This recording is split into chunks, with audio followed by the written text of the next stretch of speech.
Ayan, mga pare ko, at bri na naman tayo. First day of October. Kaya malapit na ang Kapaskuhan.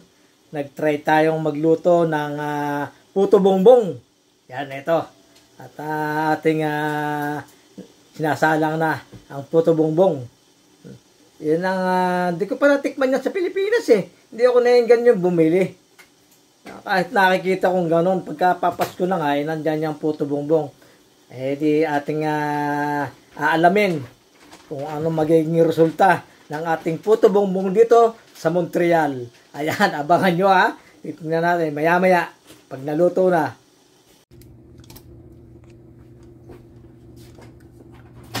Yan, ito na at naluto na ang ating puto bongbong.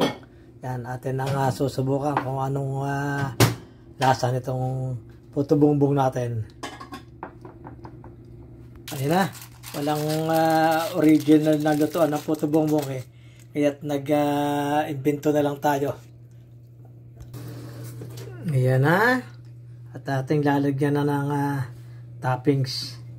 Yan, lalagyan natin ng ubi halaya sa ibabaw. Yan, nilagyan natin sa ibabaw ng yema. Yan, tapos lalagyan natin ng cheese. Yan. Yan. Wow. Linamnam siguro nito. Ang ating puto bongbong ng Montreal. Wow. Sarap nito. Sarap.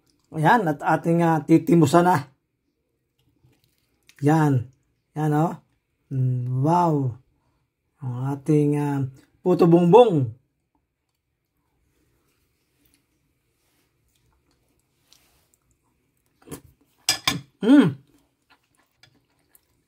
Sarap. Grabe.